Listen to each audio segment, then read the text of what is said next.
एक तरफ भारतीय जनता पार्टी और संघ के लोगों की बांटने की कोशिश कर रहे हैं। राहुल गांधी जी कांग्रेस पार्टी लोगों को जोड़ने का काम कर रही है।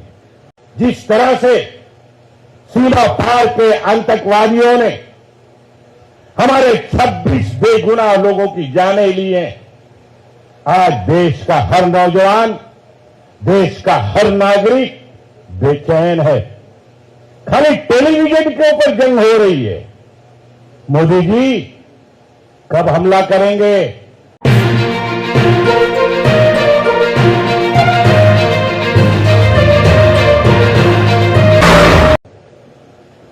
आज या जिल्ह्याची सद्भावना यात्राचा समारोप या सभाच्या माध्यमातून होत आहे आणि सद्भावना यात्राची गरज का वाटली हा एक प्रश्न आहे। शनितला जी सद्भावना यात्रा की जरूरत क्यों पड़ी? क्योंकि आज जात जात में, धर्म धर्म के बीच में भेदभाव पैदा करने का काम देश में भारतीय जनता पार्टी और आरएसएस के लोग कर रहे हैं। एक तरफ भारतीय जनता पार्टी और संघ के लोगों की बांटने की कोशिश कर रहे हैं। राहुल गांधी जी कांग्रेस पार्टी लोगों को जोड़ने का काम कर रही है। ये कांग्रेस और भारतीय जनता पार्टी के बीच का अंतर है। ये फर्क है कांग्रेस और भारतीय जनता पार्टी में। संघ और बीजेपी तोड़ती है और कांग्रेस पार्टी जोड़ने का काम करती है। आपने पिछले दिनों देखा, भारत जोड़ो यात्रा हो, भारत जोड़ो न्याय यात्रा हो, राहुल गांधी जी ने धूप की परवाह किए बगैर, बरसात की परवाह किए बगैर, ठंड की परवाह किए बगैर, अपनी जान की परवाह किए बगैर उन्होंने भारत जोड़ो यात्रा पूरे देश में करने का कीर्तिमान अगर किसी ने किया है तो कांग्रेस के नेता राहुल गांधी जी ने किया। आज संविधान यात्रा, संविधान रैली हो रही है। जब जब इस देश को बचाने की बात आती है, देश की एकता को मजबूत करने की बात आती है, देश के सर्वधर्म समभाव को मजबूत करने की बात आती है, सबसे पहले आपको अगर आगे कोई देश में दिखाई देता है तो कांग्रेस के नेता और कांग्रेस का कार्यकर्ता दिखाई देता है। कांग्रेस सत्ता के लिए नहीं जीती, कांग्रेस सत्ता की लालच में राजनीति नहीं करती, बल्कि कांग्रेस इस देश को मजबूत करने वाली राजनीति करने का काम करने वाली पार्टी रही है। इसका इतिहास आपने देखा है। यहां पर बहुत सारे हमारे लोगों ने बहुत सारी बातें की हैं। महाराष्ट्र में क्या हो रहा है, किस तरह से सरपंच देशमुख जी की हत्या हुई, किस तरह से पुलिस की कस्टडी के अंदर सूर्यवंशी जी की जानें गई। यहां पर सरकार को कोई फर्क नहीं पड़ा। अगर दोनों परिवार को न्याय देने की लड़ाई लड़ने का काम अगर इस महाराष्ट्र के अंदर किसी ने किया, शुरू किया, तो कांग्रेस पार्टी ने शुरू किया और राहुल गांधी जी खुद यहां पर चल के आए और सूर्यवंशी जी के परिवार को जाकर मिलकर ढांढस दिलाने का काम किया। आज पूरे महाराष्ट्र के अंदर जिस तरह से सरकार बनी है, महाराष्ट्र में जिस तरह से वोटों की चोरी करके सरकार बनाई गई है और चुनाव के पहले जिस तरह से भारतीय जनता पार्टी और उनके युति के सभी साथियों ने वादा किया था, उस वादे को जिस तरह से तोड़ने का काम भारतीय जनता पार्टी और उनके साथियों ने किया है, आने वाले दिनों में आप देखना महाराष्ट्र की जनता चुन चुन के इनसे हिसाब लेने का काम करेगी। मैं ज्यादा समय नहीं लेना चाहता। आज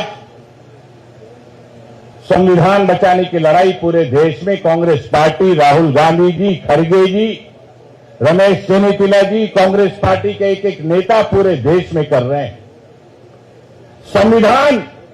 संविधान में सब कुछ है। अगर हमारा संविधान बचेगा तो हमारा सद्भाव मजबूत होगा। हमारा संविधान बचेगा तो हमारा किसान मजबूत होगा। हमारा संविधान बचेगा तो हमारा युवा मजबूत होगा।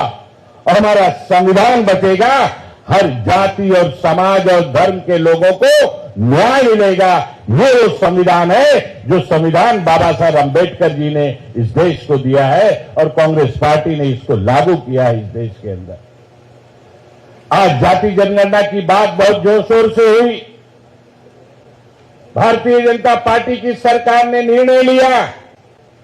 जब 4 साल पहले राहुल गांधी जी ने कहा था कि इस देश के गरीब, दबे हुए, कुचले हुए लोगों को अगर न्याय देना है तो जाति न्याय जनगणना होना चाहिए, कास्ट वाइज सेंसस होना चाहिए। तब जाकर पता चलेगा कि इस देश में कौन सी जाति का पिछड़ापन कितना है। उसको देश की मुख्य धारा में लाने के लिए योजनाएं कैसी बनानी है। और कांग्रेस की अगर सरकार आएगी तो 50% का जो बैरियर आरक्षण का है उसको हटाया जाएगा और जो दबे कुचले लोग हैं उनको आरक्षण देने का काम कांग्रेस की सरकार करेगी। ये मुद्दा, ये मांग कांग्रेस ने, राहुल गांधी जी ने, खड़गे जी ने लोकसभा के अंदर, लोकसभा के बाहर, पिछले लोकसभा चुनाव में घोषणा पत्र के माध्यम से देश की जनता को बताने का काम किया था। आज बिहार का चुनाव है। बिहार के चुनाव को ध्यान में रखते हुए जाति जनगणना का फैसला मोदी जी की सरकार ने किया है। कांग्रेस पार्टी ने उसका स्वागत किया। राहुल गांधी जी ने, खड़गे जी ने सार्वजनिक तौर पर उसका स्वागत किया। और हम सबकी मांग है कि मोदी जी, आपने घोषणा तो कर दी, फैसला तो कर लिया, उसकी शुरुआत कब करेंगे वो तारीख बताइए। तारीख बताइए, जाति जनगणना आप कब करेंगे। और उसके साथ साथ ये भी फैसला कीजिए कि 50% जो आरक्षण का बैरियर है उसको भी सरकार हटाएगी, ताकि जाति गणना होने के बाद जो समाज को मुख्य धारा में लाने के लिए आरक्षण देने का काम हो उसको किया जा सके। ये फैसला भी मोदी जी की सरकार को करना होगा। 56 इंच की छाती वाले देश के प्रधानमंत्री बड़ी बड़ी बातें करते हैं, लाल आंख करके बात करने की भाषा करते थे। 12 दिनों से हमारे देश के भारतीय जिस तरह से सीमा पार के आतंकवादियों ने हमारे 26 बेगुनाह लोगों की जानें ली हैं, आज देश का हर नौजवान, देश का हर नागरिक बेचैन है। खाली टेलीविजन के ऊपर जंग हो रही है। मोदी जी कब हमला करेंगे, कब हिसाब लेंगे। अगर आपसे नहीं होता तो आप छोड़ दीजिए। देश का 140 करोड़ हिंदू और मुसलमान, सिख और ईसाई अगर सीमा पे जाके ये करेगा तो पाकिस्तान बढ़ जाएगा। ये इस देश के लोगों के अंदर ताकत है। कितना दिन लगेगा? कांग्रेस पार्टी ने, सारे विपक्षी पार्टियों ने आपको पूरी तरह से ताकत देने का काम किया, साथ देने का वादा किया। खड़गे जी ने, राहुल जी ने कहा, मोदी जी, प्रधानमंत्री जी, सीमा पार जो भी आपको कार्रवाई करने का निर्णय लेना है आप लीजिए। कांग्रेस पार्टी और पूरा विपक्ष आपके साथ है। आखिर 12 दिन हो गया, 13 दिन हो गया, लोग रोज पूछते हैं कि क्या हो रहा है, कब कार्रवाई होगी, कब बदला लिया जाएगा, कब हिसाब चुकता किया जाएगा, कब सबक सिखाया जाएगा पड़ोसी राज्य को। मैं ज्यादा लंबी बात नहीं करना चाहता, मी एवढंच मला सांगायचं आहे हर्षवर्धनजी, तुमचा खूप खूप अभिनंदन आणि धन्यवाद.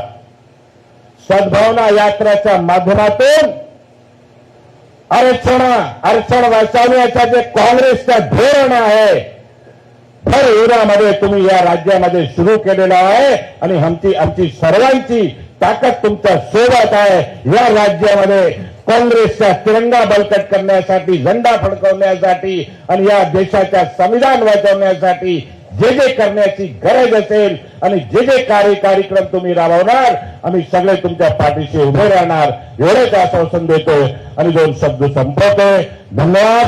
जय हिंद, जय महाराष्ट्र, जय भीम.